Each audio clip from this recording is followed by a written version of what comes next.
பிஸ்மில்லாஹிர் ரஹ்மானிர் ரஹீம். கண்ணியத்துக்குரியவர்களே, இந்த உலக வாழ்க்கை முழுவதும் சோதனைதான்.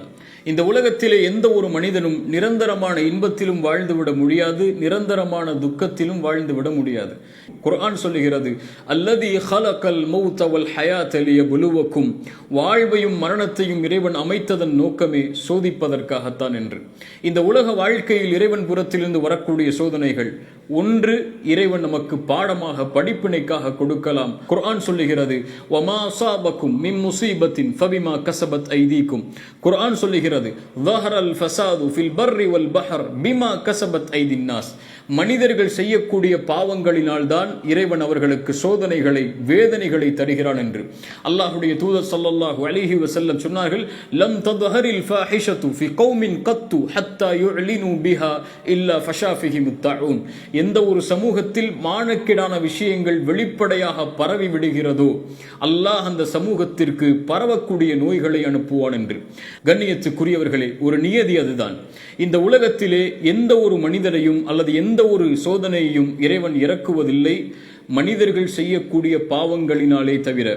எந்த ஒரு சோதனையும் மனிதர்களுக்கு கொடுக்கப்பட்டது நீக்கப்படுவதில்லை அவர்கள் அல்லாஹ்விடத்திலே பாவ மன்னிப்பை தேடினாலே தவிர. நாம் நம் சோதனைகள் நீக்கப்பட வேண்டும் என்று ஆசைப்படுகிறோம், ஆனால் அல்லாஹ்விடத்தில் பாவ மன்னிப்பை கோரினோமா? அஃபலா யதூபூன இலல்லாஹ், அல்லாஹ்வை நோக்கி நீங்கள் திரும்பி வரமாட்டீர்களா என்று குர்ஆன் கேட்கிறது.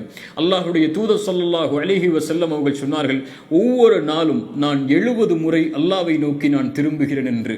இன்னல்லாஹ யுஹிப்புத் தவ்வாபீன். நாம் அல்லாஹ்வை நோக்கி திரும்ப வேண்டும் என்று ஆசைப்பட்டால் எம்முடைய பாவங்களிலிருந்து அல்லாஹ் அதை விரும்புகிறான். நம்மை அரவணைக்க அல்லாஹ் காத்து கொண்டிருக்கிறான். எம்முடைய சோதனைகள் நீக்கப்பட வேண்டும் என்று அல்லாஹ் விரும்புகிறான். ஆனால் நாம் செய்ய வேண்டியது அவனை நோக்கி திரும்புவதுதான். என்ன பாவமாக இருக்கலாம், என்ன குற்றமாக இருக்கலாம், அதையெல்லாம் மறந்துவிட்டு எம் சோதனைகள் நீக்கப்படுவதற்காக அல்லாஹ்வை நோக்கி திரும்புங்கள். அல்லாஹ் அந்த சோதனைகளை நிச்சயமாக நீக்குவான். வல்லதீன இதா ஃபஅலு ஃபாஹிஷா அவ் ظلموا انفسهم ذكروا الله فاستغفروا لذنوبهم ومن يغفر الذنوب الا الله.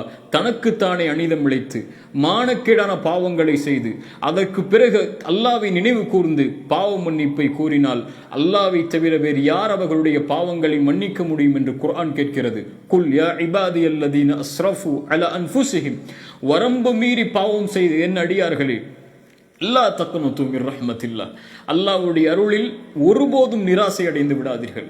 அல்லாஹ் என் பாவத்தை எல்லாம் மன்னிப்பானா? இவ்வளவு குற்றம் செய்திருக்கிறேன், இவ்வளவு தீமை செய்திருக்கிறேன், அல்லாஹ் என் தீமையை, என் பாவத்தை மன்னித்து என்னை ஏற்றுக்கொள்வானா? அவனிடத்திலே திரும்பி செல்ல வேண்டும் என்று ஆசைப்படுகிறேன், என் சோதனைகள் நீக்கப்பட வேண்டும் என்று ஆசைப்படுகிறேன் என்று கேட்டால், ஆம், அல்லாஹ் வரவேற்கிறான்.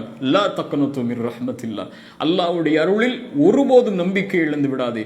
என்ன குற்றமாக இருக்கலாம் நீ கடந்ததில் செய்தது, அதை எல்லாவற்றையும் அல்லாஹ்விடத்திலே ஒப்படைத்து அதை திருந்தி வருந்தி அல்லாஹ்விடத்திலே முறையிட்டால் அல்லாஹ் நிச்சயமாக எம்முடைய பாவங்களை மன்னிப்பான்.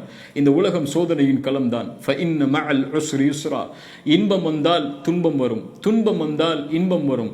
இப்படியே மாறி மாறி இந்த உலகத்தின் சுழற்சி அமைந்து கொண்டுதான் இருக்க போகிறது. கவலை அடையாதீர்கள். நீங்கள் நோயாளியா?